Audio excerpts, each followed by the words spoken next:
All right, Julian in Alabama. Yes, ma'am. Mm-hmm. You called me. Well, I just wanted to say that I think you're full of bull. You're on the same plane as Donald Trump.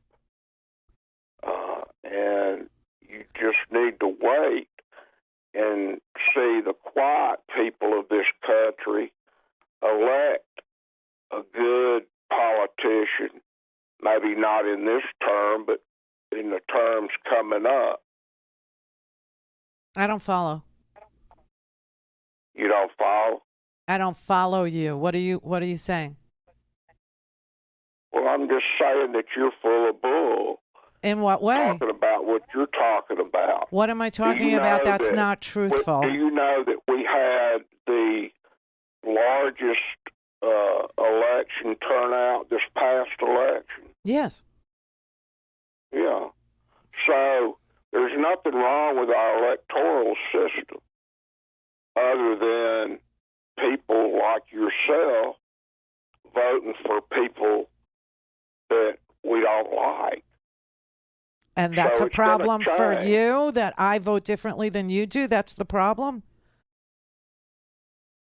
No. Then what's the problem? I think the problem might be that you have Republicans as a party saying elections were rigged because they lost in the greatest turnout election we've ever had. So now they're denigrating the election itself, saying it was rigged, it was stolen, it was fixed, it was not honest, simply because they lost. I don't agree with that. Well, what don't you agree with? That they're saying that, or that I'm saying that they're saying that? I just don't like what you're saying. Why? It's true. I think it's wrong. I think you're trying to stir up the country. I'm doing it. The rally that was had in Nevada over the weekend featured this guy that I just played. Look, I don't know anything about Nevada, okay? It doesn't matter. It was Donald Trump's rally, okay, and he hosted. I don't know anything about that. You don't know any. What do you know about Donald Trump's lie? What do you know about Donald Trump saying the election was stolen and rigged? All I know is he's a So then what is my problem? He was a Okay, so then what is your issue with me, sir? What is your issue with me?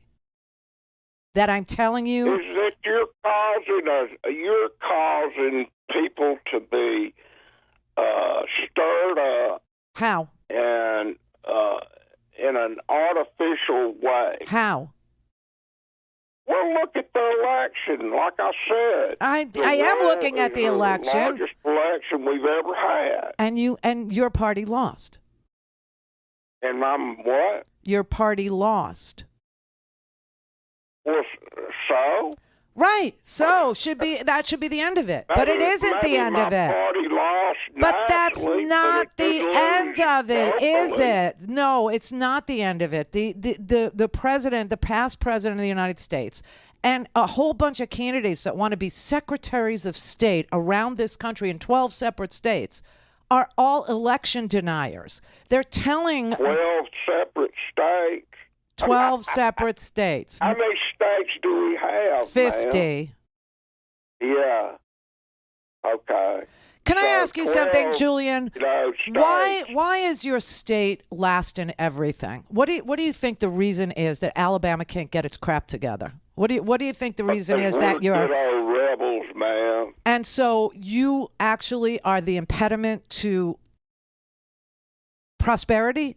You yourself are the impediment to healthcare. You yourself are the impediment to good education and low crime rates because you're rebels. That's your position. But I'm full of... That's right. Okay, and I'm full of crap. Julian, you're so full of crap. It's mind-blowing. Okay, your eyes must be so brown already. You're up to here with crap. Yeah. Preaching to the choir, huh? How dare you try to tell him things and facts? How dare I try and tell him that his president, because he lost, says the election is rigged? How dare I tell him that Reuters is reporting that in 12 states there's Kevlar walls, bulletproof glass, bomb-resistant glass. Emergency management officials are planning on how to respond to violent incidents at polling places, and that Ruby Freeman was told she had to leave her house in Fulton County, Georgia, and that Donald Trump called Brad Raffensperger to find him 11,870 votes. I mean, I'm full of crap. I'm the one that's stirring up people. I love democracy. I really do. That being said, it really saddens me that he gets a vote. It upsets me. It saddens me. It makes me nervous that he won't vote. Trust me, he won't vote. He can barely stand up. Okay, he's not going to vote. His state is so backward. Okay, his state. Here's the numbers, okay? 47th in education, 45th in healthcare, 43rd for crime and corrections, 38th in the overall economy, 37th in opportunity and taking care of the natural environment, which really sucks because Alabama is very pretty. And the third worst state in child well-being in 2021. Child well-being. His kids, 20% of his kids, 24% of his kids are living in poverty, and 20% of their kids experience food insecurity. And that's because he's a rebel. But I'm full of baloney. I'm full of garbage. I'm the garbagey one. Please, spare me. Jahari in Michigan. Hey, Randy, Pee Wee Herman was a rebel, too. Yeah. But, I listen to you every day, as you know. We go back a long time. Yeah. I am a poll worker. I've worked the election since 2018, and I'd like to use your show to make a special plea to your audience to step up. You are all patriots. Everyone that listens to your show is a patriot. We like to bill ourselves as patriots. Now is the time for all of you to step up. So there's an old expression. There's an old expression that might ring with people who like throwbacks to the past. Now is the time for all good men to come to the aid of their country. That is what you're saying. Exactly. Yes. Exactly. I mean, I'm going to be working the election in November, or should I say November.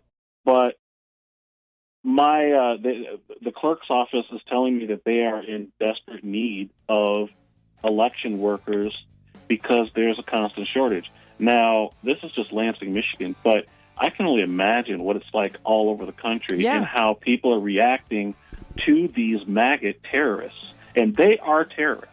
That's what I'm telling you. And that's why, in Philly, being a poll worker is like $120 a day. It's the one-day gig. They're offering $250 now because they can't find people that are willing to risk their lives to be poll workers. And usually poll workers have been grandma, grandpa, right? Retired people show up because they can go to the training and then they could show up on election day and they can sit there all day without having to worry about needing to go to work. Right? I mean, yeah, they reached out to Howard, too. They trained him. He's going to be a poll worker, too. I'm just saying, everybody step up, please. Behave is what we really need. Don't have time to listen to the live show? Want to hear more on your schedule? Go to randyrhodes.com and buy a stinking podcast.